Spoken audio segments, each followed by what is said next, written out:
এই এক্সপ্লেনারে আমরা জানব বিনিয়োগের ফাঁদে না পড়ে কিভাবে নিজের কষ্টার্জিত সম্পদ নিরাপদে রাখা যায়। চলুন শুরু করি। মাসে 5% ফিক্সড রিটার্ন শুনতেই তো দারুণ লাগে, তাই না? কিন্তু সাবধান, এটাই সবচেয়ে লোভনীয় ফাঁদ। যেখানে স্বয়ং ওয়ারেন বাফেট বছরে 20% লাভ করেন, সেখানে গ্যারান্টি দিয়ে 60% প্রফিট সম্পূর্ণ অবাস্তব একটা বিষয়। প্রথম ফাঁদ, MLM ম্যাজিক। এরা শুরুতে কিছু টাকা দিয়ে ট্রাস্ট বানায়, তারপর বিশাল অঙ্ক নিয়ে হাওয়া হয়ে যায়। অতীত ঘাটলেই ডেস্টিনি বা যুবকের মতো নামগুলো সামনে আসবে। ঠিক এই মডেলে হাজার কোটি টাকা গায়েব হয়েছে। অস্বাভাবিক লাভের গ্যারান্টি?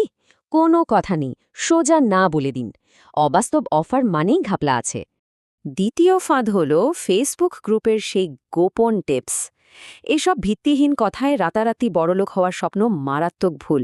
গুজবে কান দিয়ে সাধারণ বিনিয়োগকারীরা শেয়ার কেনে, আর ঠিক তখনই চড়া দামে সব বেচে দিয়ে পালায় স্ক্যামাররা। তাই টাকা ইনভেস্ট করার আগে কোম্পানির ফান্ডামেন্টাল আর ব্যালেন্স শিট নিজে যাচাই করাটা কিন্তু একদম বাধ্যতামূলক। তৃতীয় ফাঁদ, ভুয়া জমি প্রজেক্ট। 5 স্টার হোটেলের ইভেন্ট আর চকচকে ব্রোশিওরের আড়ালে থাকে খাদের নিচের জমি। সশরীরে সাইট ভিজিট করতেই হবে। CSRS নামজারি প্রপার্টির এই লিগ্যাল কাগজগুলো যাচাই কোনো ছাড় নয়। ডেভেলপারদের রাজুক বা লোকাল অথরিটির পারমিশন আছে কিনা সেটা চেক করলে বড় ক্ষতি থেকে বাঁচা সম্ভব। নিরাপদ থাকতে হলে লোভ আর আবেগকে সাইডলাইনে রাখুন, ভরসা রাখুন শুধু ভেরিফাইড ডেটা আর ডকুমেন্টের ওপর। নিরাপদ বিনিয়োগের প্রথম মন্ত্র বিজনেস মডেল। কোম্পানি কিভাবে টাকা বানাচ্ছে সেটা ক্লিয়ার না হলে জাস্ট এড়িয়ে চলুন। দ্বিতীয় মন্ত্র হল বাংলাদেশ ব্যাংক বা BSCC অনুমোদিত রেগুলেটেড প্রতিষ্ঠান ছাড়া কোথাও নিজের কষ্টের টাকা দেয়া যাবে না। তৃতীয় মন্ত্র ফোমো কাটানো।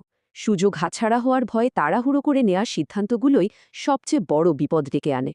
অবিশ্বাস্য সব প্রফিটের জালিয়াতি অফারগুলো সরাসরি রিজেক্ট করুন। সম্পদ সুরক্ষিত করার এটাই সবচেয়ে ইম্পর্ট্যান্ট প্রথম ধাপ। পরবর্তী বিনিয়োগে আবেগ নয়, বরং ফ্যাক্টসকে গুরুত্ব দিন, কারণ আর্থিক নিরাপত্তার সবচেয়ে বড় হাতিয়ার হল সঠিক শিক্ষা।